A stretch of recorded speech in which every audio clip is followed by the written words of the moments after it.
want people to have the intellectually stimulating conversations with your partner or your crush, you know, like discover your shared interests and exchange ideas and tease each other a little bit, you know, like be playful in how you choose to communicate and bring new things to the partnership, you know, like this could even be a chance for you to grow personally.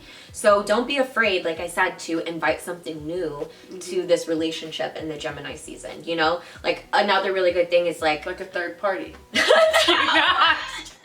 I'm just kidding. I mean, if that's your thing, sure. No judgment here.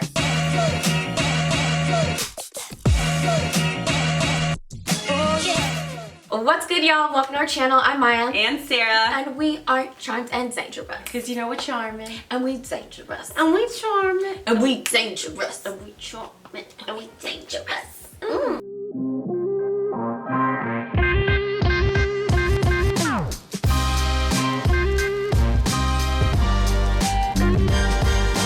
So, in this episode, I thought it would be fun to talk about love and communication in honor of Gemini season, because I know y'all love, so I thought it would be fun to honor the theme of Gemini season, which is obviously communication, and mend the two together. I love that. Also, happy Gemini season and happy birthday to all of our Gemini friends out there. We love you so much. I love you so much. I love you, Chatterbox. Yes, we sure do. So my first tip for the people is to talk it out. Yes. You know, pour it all out. During Gemini season, we, you know, feel this healing energy when we release what's been on our mind. Yes. And with that obviously comes the ability to be courageous, because a lot of times people are quiet and shy because they're scared of what will come after if they were to speak what's on their heart and what's on their mind. But you know, Gemini energy is courageous every day because they're constantly sharing with you what they're feeling, what they're thinking. Yes. And that's what makes them such light people,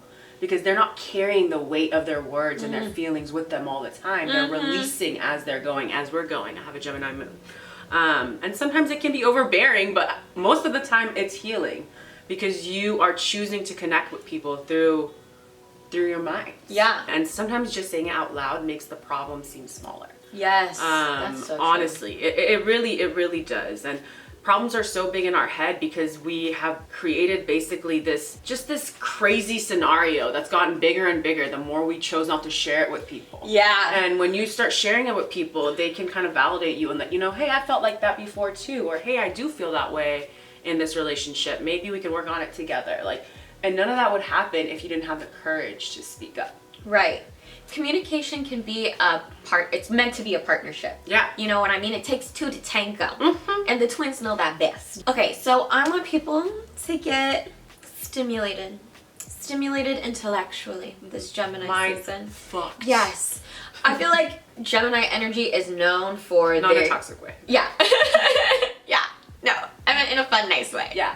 So I think a mindfuck, I think good and bad, you know? Yeah. You know? Like No. when I was Totally. When you're younger, you're like, yeah, it's just such a mindfuck, but like I'm here for it. Yeah. But now when I say mindfuck, I mean that we're having this like deep, sexy, intellectual conversation. Right. Sorry to interrupt you. I just had to make it clear. No, that's exactly it. And I want people to have the intellectually stimulating conversations with your partner or your crush, you know, like discover your shared interests and exchange ideas and tease each other a little bit, you know, like be playful in how you choose to communicate and bring new things to the partnership, you know, like this could even be a chance for you to grow personally. So don't be afraid, like I said, to invite something new to this relationship in the Gemini season, you know, like another really good thing is like a third party. No. I'm just kidding. I mean, if that's your thing, sure. No judgment here. No, never. You know, I was thinking it could be more. I could have said third party. I'm a therapist. You know, True. you never know. That you're is assuming true. shit. My mind was in the gutter, obviously. Or I'm fucking your mind. Are you mind fucking me? I don't like that mind. No, I'm not. It could be interpreted as such. So for my second, you know, point, tip, whatever we want to call it, people will be more curious than ever during Gemini season, and curious to be deeply understood and also to understand you. Yeah. That's that Gemini energy. So ask all the questions and have fun doing it. Yeah. You know, a lot of times when it comes to dating people, we want to play it cool and we don't want to feel like we're carrying the conversation. Right. But what is the fun in that? Like, what is that doing for you? Fact. You know what I mean? It's not even stimulating your brain. You know what I mean? Right. So why should you hinder your brain and your thoughts because you want to come off nonchalant cool? Yeah. And if anything, even if they're annoying and you are carrying the conversation, at least you're utilizing your social skills to carry a good conversation. Right. Rather than dumbing yourself down because you want to come off cool. You know, I feel like that's very important to take into consideration. As a Gemini moon, like, I don't care if people are bad at socializing. Like, I'm a talker, I'm a chatter. I love doing my thing. Yeah. And granted, if I feel like I'm not getting it back ever, yeah, I'm probably never going to talk to you again. Yeah. That's not going to stop me from showing off my spectacular communication skills. You know? So I guess what I'm really trying to say is ask questions as serious or unserious as you want them to be and see where it takes the conversation. You may end up liking the person more or even less because you learned some shit about them and now you don't fucking like them. But either way, it's helping you not waste time. Yes. Yes. Getting closer to the root. Yeah. Especially if you're, you know, trying to figure out a partner. Yeah. Or something. Literally, like that. you're dating. Exactly. Like, don't waste time. And if they're like turned off by your passion or you questioning them, then that's not the person for you. Exactly. Right? Like they're Scorpio and Yeah. you're questioning them. You know what I mean? You're only right for each other.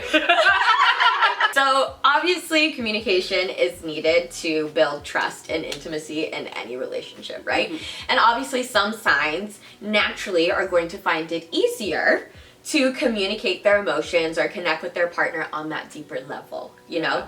Obviously, water signs, Cancer, Scorpio, Pisces, are more emotionally expressive, and like air signs, Gemini, Libra, Aquarius, may have easier times communicating their thoughts and ideas, but harder times communicating their feelings, you know? Yeah. And by recognizing that you have these key differences between you and your partner and really everyone that you're communicating with, you can be more flexible and learn how to more effectively and ultimately better communicate with them. You know, like nobody likes having conflict, right? Yeah. So if you know how to better communicate with someone, do that because you will have easier times and more pleasant times with them as well.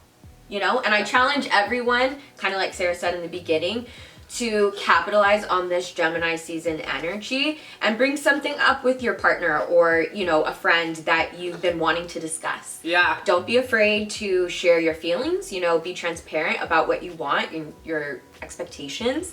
Use I statements to express, you know, what you're looking for, because honest and open communication allows for stronger connections, you know? And at the end of the day, we all want to connect with people. We do, and we don't want to walk on eggshells. You Right. know what I mean? If you are constantly feeling like you have to stop yourself from communicating and not saying it that way and blah blah blah blah blah, you're walking on eggshells. And again, you're weakening the bond that you have with other people because you don't feel comfortable enough to share what's really on your mind. Yeah. So the last thing that I want to say about this is quiet intimacy may be hard to achieve during Gemini season. And by quiet intimacy, I mean like just chilling with each other and, you know, doing your own thing, not talking too much. Like if you are the type that enjoys that peace and quiet, it might be hard to do during Gemini season. Even if you are being quiet, your mind might be running. Oh yeah. Not even running, driving 120 miles per hour. And you know, generally everyone acts like a chicken with its head cut off during Gemini season, especially during, you know, it's mutable air, you know, it's wild out here. So be aware of this chaotic energy when it comes to you and other people, and understand that mental stress is something that your lover or your friend or you will be dealing with a lot right now. Yeah.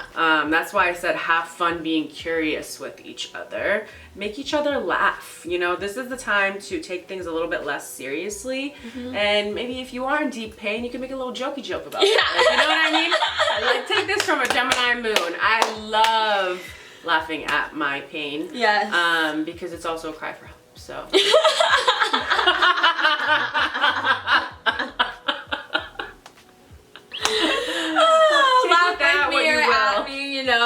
Either way, it's fine. We're all exactly. The signs were there. Yes. I told you I was unwell and unhinged.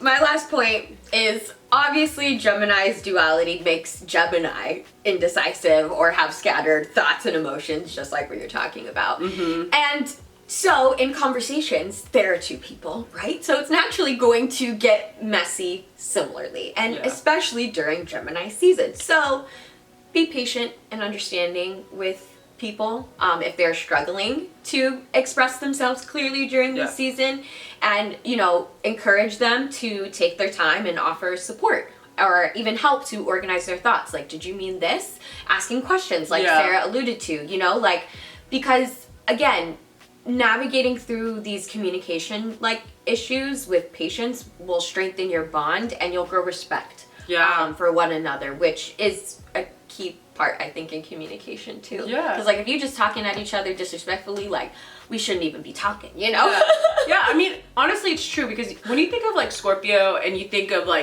deep communication, I feel like we need to talk about Gemini's relationship with communication. Although it's not, let's say, deep, but they don't mind asking you so many questions to get to the root of the problem. Yes. Granted, it's not one deep question, it's multiple questions to really understand why you're feeling what you're feeling. Yeah. And I feel like it's taken very lightly, and you don't feel it as aggressively as you do with Scorpios.